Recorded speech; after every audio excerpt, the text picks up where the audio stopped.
Hello, students. I hope all of you all are enjoying your life, doing your studies sincerely and honestly.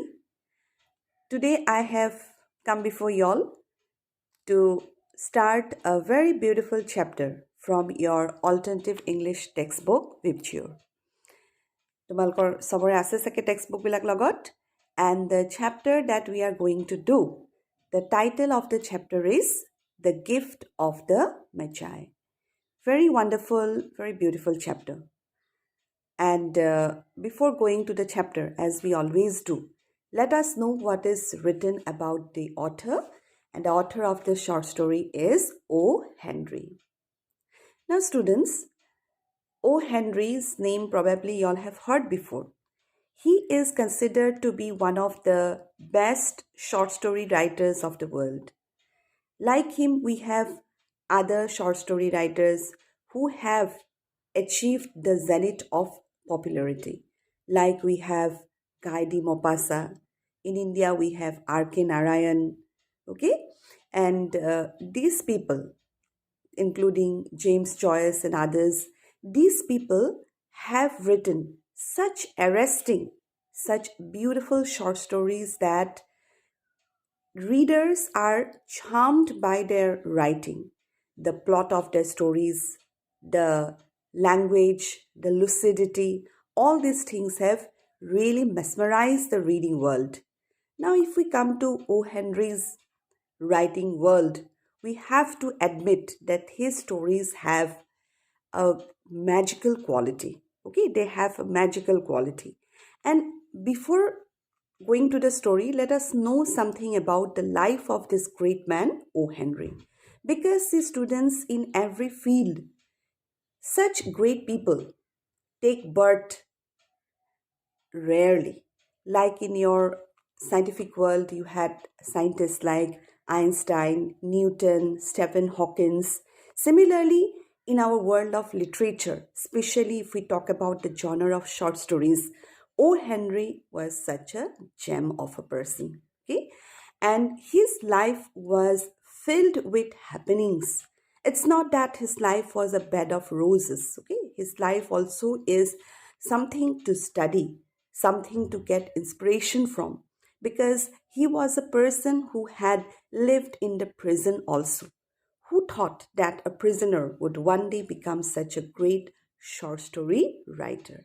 So let us know what is given about this writer in this particular book, and I will give you some added information also while we are going to read the lines about the author part. All of you follow and listen sincerely. About the author, William Sidney Potter, 11 September 1862, 5th June 1910, was born in North Carolina, United States of America.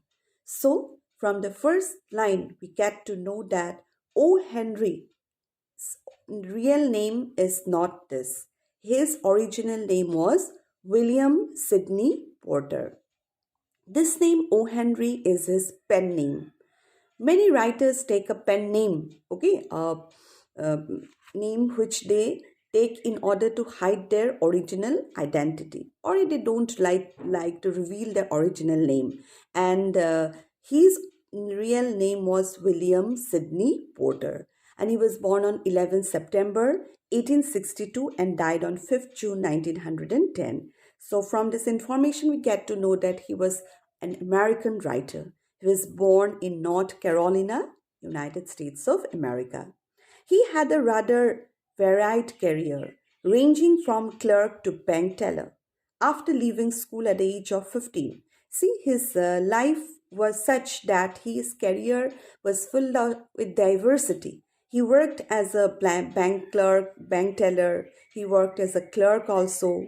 And he had very less formal education, very minimal formal education. At the age of 15, he left school. Okay, till then he had the formal education till the age of 15 years. See, important things you'll underline: the place of his birth, then the age at which he left school. These things are important. Although in 1896 he was charged for taking money from the bank he was working for, though it was actually a case of technical mismanagement, and was imprisoned for 3 years. See, when he was working in in the bank in the year 1896, he had to face a great misfortune. And what was it? He was charged for taking money from the bank, but actually he had not done that. Okay, he was charged for embezzlement, but he had not done that. It was a case of technical mismanagement, but he was imprisoned for 3 years because at the time it was not proved. Okay, in between these lines, let me tell you some more things about the author O Henry. See, that is a great misfortune that he had faced, to be imprisoned for 3 years. But before that, also, he had faced another misfortune.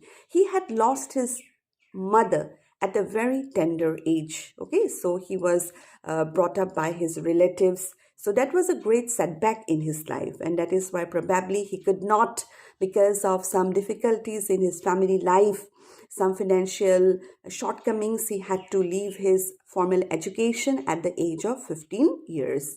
So another setback we have already come to know. Students, while he was in prison, uh, he had previously achieved a sentence of 5 years. Why? Because although he had not done the crime, he absconded the law. When that money was missing from the bank, embezzlement was charged upon him, he could not prove his honesty. He couldn't show that he was not guilty. So what he did, he initially absconded the law. And for that, he was imprisoned for a tenure of 5 years.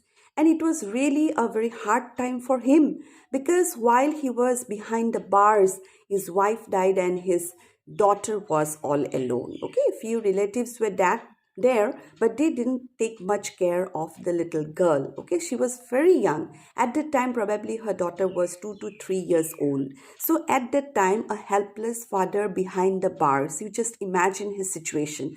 Her mother was also not there. So what could he do? So helpless that he couldn't do anything for the well-being of his daughter.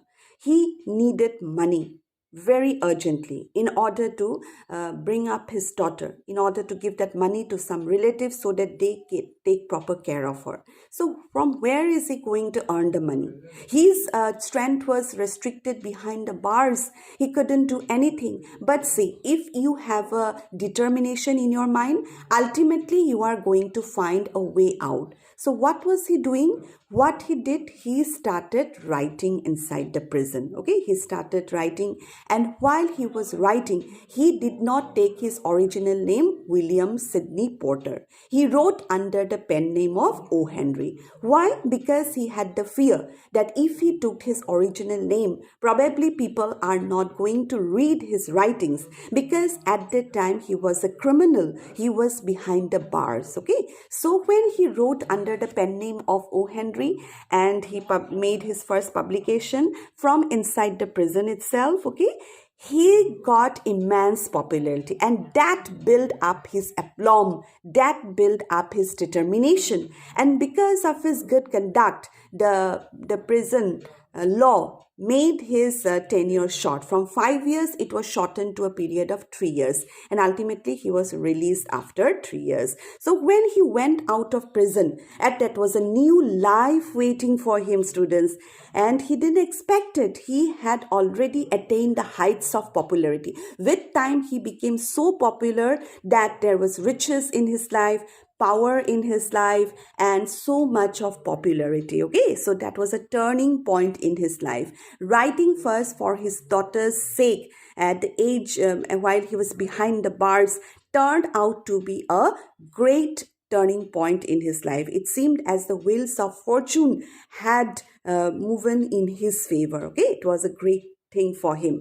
So he became a famous writer, but still he did not lose touch with those people with whom he was initially befriended. His people were mostly from the middle class, the lower middle class section. So after becoming a great man also, he always used to spend time with those people. He used to go to those restaurants, those places of hangouts where he used to spend time initially, okay, before he achieved the heights of popularity or heights of fame.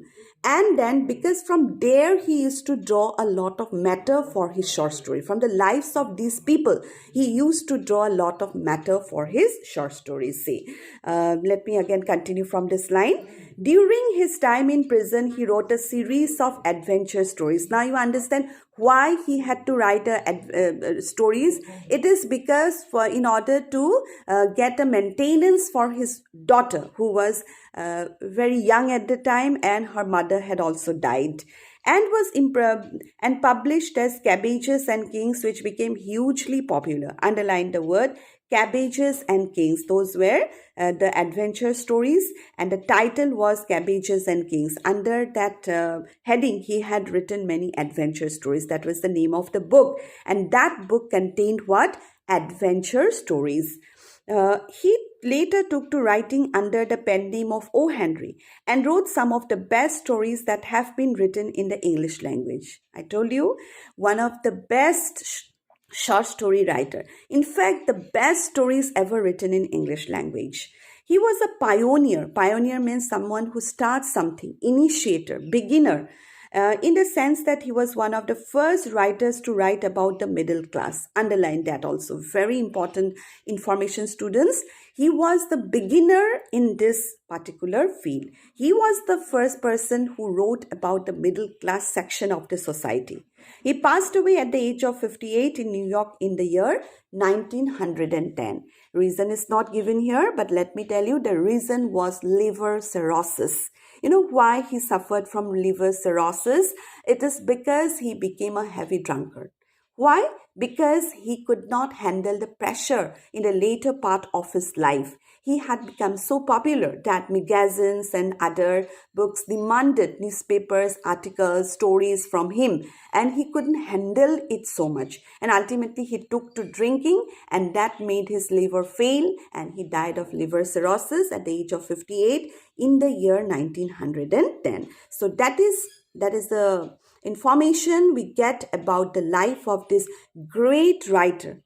Okay, a great magician, you may say, in the field of English literature, especially short stories, O. Henry. His stories are, students, very beautiful. This story that we are going to do, this story itself is a world famous story. And it's popular, it's famous, it's beautiful to read because of the twist in the plot. Comic twist. Okay, his stories have a twist, and that twist lends the beauty to his stories.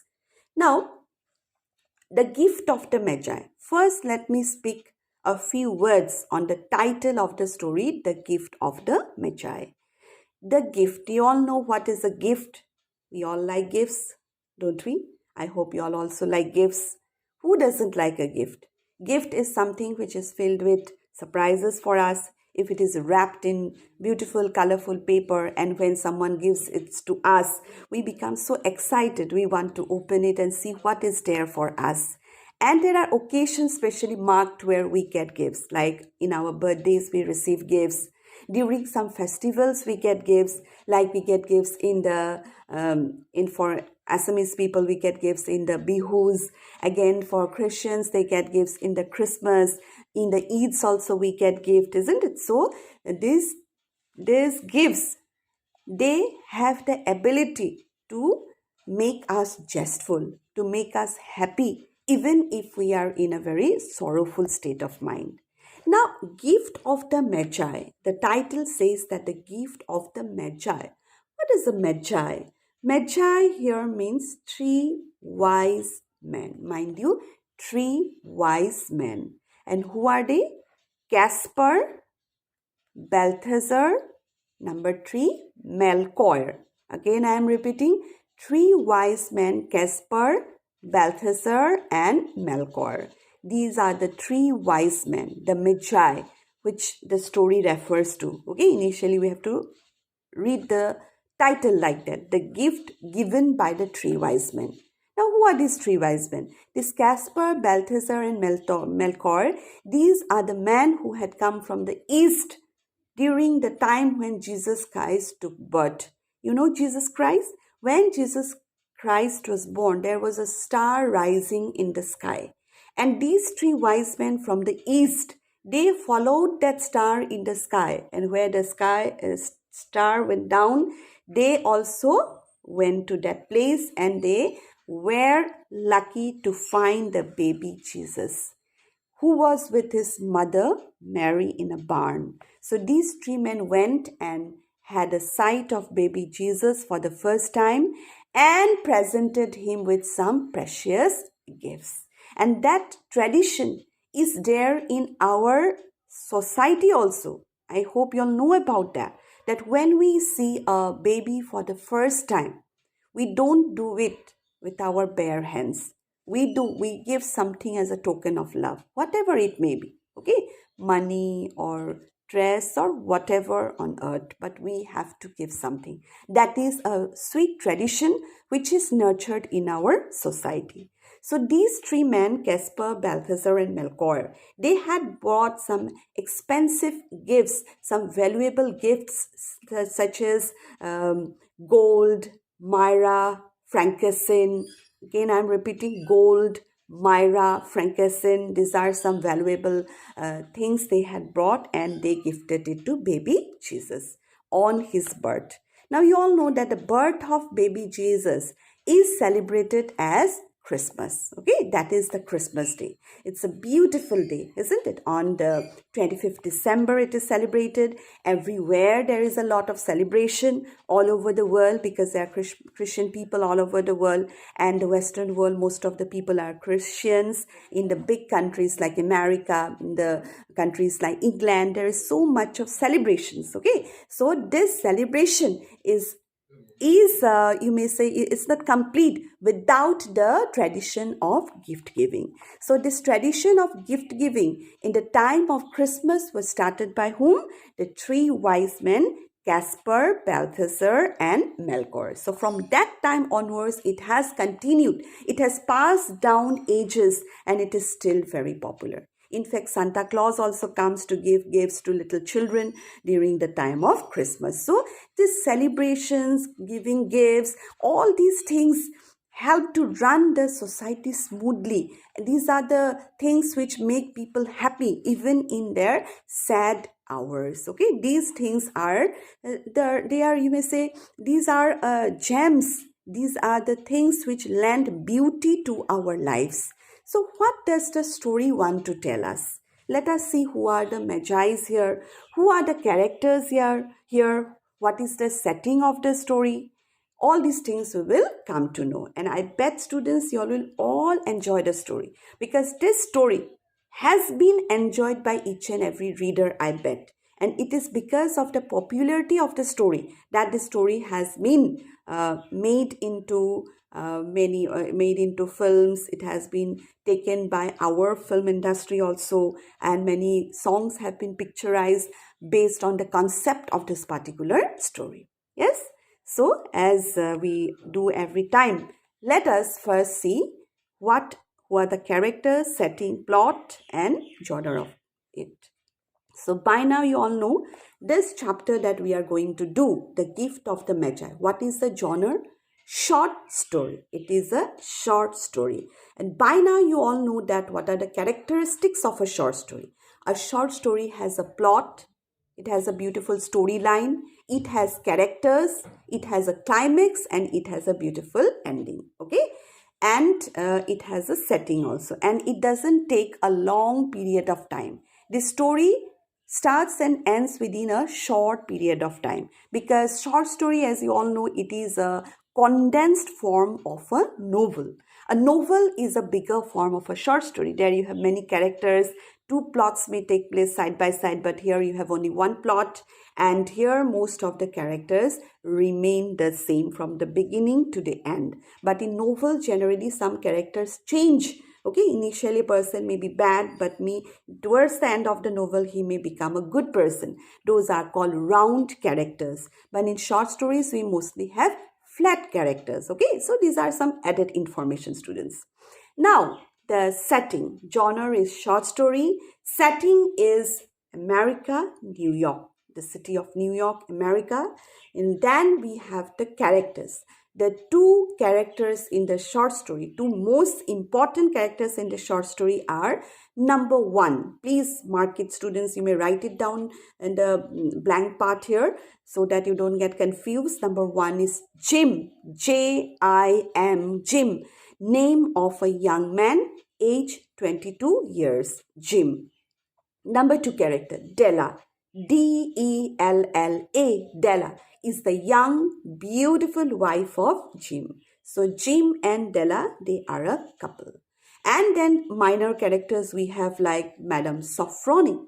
Yes, we have Madame Sofronie, but no other characters come in the plot. And then we have the plot, which is very beautiful, and it is associated with the tradition of gift giving. So the characters in the story are Jim and Della. Jim and Della, they are a sweet young couple and they live in the city of New York. They live a very humble life. Jim works as a clerk in the office, and Della is a housewife. Okay, and the story opens on the eve of Christmas. It means next day will be Christmas and the story opens on the eve of Christmas, where we are introduced, the beginning of the story, we are introduced to Jim's beautiful young wife Della. So is she happy? Is she excited? Or is she very frustrated? She is tensed. All these answers we are going to get once we enter into the story. So again, I am trying to emphasize the point. The story is about a young couple, Jim and Della. They belong to the middle class family, okay, not very rich, Jim and Della. So now let me read out a few lines. Today we are going to do the first paragraph only. See, $1.87. That was all, and 60 cents of it was in pennies. $1.87, that is an amount of money. It's not a huge sum, students. Mind you, not a handsome amount. It's a meager amount, a small amount of money. That was all, not more than that. 60 cents of it was in pennies, okay, in pennies. Pennies saved one and two at a time by bulldozing the grocer, the vegetable man, and the butcher, until one's cheeks burnt with the silent imputation of parsimony that such close dealing implied. 3 times Stella counted it, $1.87, and the next day would be Christmas. Okay, that is the first paragraph. Now, certain words are there which you may not understand. First, you mark the word, students. Bulldozing. Bulldozing means forcing. Okay, forcing someone, coaxing someone. Grocer, you all know, a person who sells grocery items. Vegetable man, butcher who sells meat, fish. Then we have imputation. Imputation means a quality, okay, a trait, a quality. Parsimony means unwillingness to spend money. You may say the stingy nature, unwillingness to spend money. Okay, now let me explain the lines. $1.87. That amount should be there in your mind till you give your final examination. $1.87. That was all, nothing more than that, and 6 cents was in pennies. How did this money get collected? How did Della get this amount of money? Pennies saved one and two at a time. She had been taking a lot of pain to save that small amount of money. Okay, one and two at a time, 1 and 2 penny at a time. How? I already mentioned you, she was a housewife. She's a housewife. She doesn't do any job. So she didn't have her financial liberty. Okay. She didn't have any source of income. So how did she collect this money? By bulldozing, by forcing the vegetable man, the grocer and the butcher whenever she used to go for shopping. She was a perfect homemaker. It was she who used to do the shopping for the family. Jill is to earn the money, give it to Della, and she was the one to run the family budget. She made the family budget, she went to the market, she used to buy the things, and in this way, she got the chance to save some money. And for saving that amount of money, she had to undergo a lot of toil. She had to bargain and bargain with the grocer, bargain with the vegetable man, bargained with the butcher until her cheeks burned with the quality of the unwillingness to part with her money. See, close dealings, very beautifully written, but you have to understand. Why close dealings? So, for example, if you go to a shop and you don't want to bargain, the shopkeeper quotes a price of 400 rupees for a particular item, and you say it's okay. You give the money and buy it. How much time will you require? Very few minutes, isn't it? But if you want that 400 rupees should go down to 200, if you want to bargain with the shopkeeper, if you want to give him less amount of money, then you have to devote some time also. You have to deal with the person. Let other customers go. They will come and go. You will spend time and you'll try to lower it down. The shopkeeper will tell, no, I can't give it at 200, 300. You'll say, no, 200, 250. You'll say, again, you'll say 200. So such close dealings means such bargainings require a lot of time, and that was the thing that Della used to do. It was not easy, it was a difficult task, but she used to do that. Why? Because her motto was to save money. Her cheeks used to burn with this close dealing. She had to spend a lot of time in the shopkeeper, in the butcher shop, in the grocer shop, in the vegetable man shop, because she wanted to lower the price so that she can save some amount of money. 3 times Stella counted it. Ultimately, she managed to save how much money? Only $1.87. Mind you, it's a very small amount of money. And why did she want to save that money? Because the loving wife wanted to give something to her husband on Christmas. Okay, that is why. Poor girl, she didn't have her own income. This is how she was collecting money, amassing money to buy something for her husband Jim. So it was the eve of Christmas. She had spent months collecting the money, and it was the eve of Christmas that particular day when the story opens, and she saw that she had only $1.87. 3 times Stella counted the money. 3 times. Can you tell me why? Because she thought that probably she had made some mistake. There was more money. Probably she was counting up to very less. To satisfy herself, to convince herself, she was counting it again and again. 3 times she counted the money. $1.87. 3 times the amount was the same. $1.87. And the next day would be Christmas. What to do? Next day Christmas, and in her hand she had only $1.87. What to do? Where to get the money? So much of planning she had done in order to buy something wonderful for her husband Jim, but for that she needed money. What is she going to do? That we'll know in our later classes. Thank you, students. But read the lines. Any difficulty, you without hesitation, you WhatsApp me and I will clarify your doubts.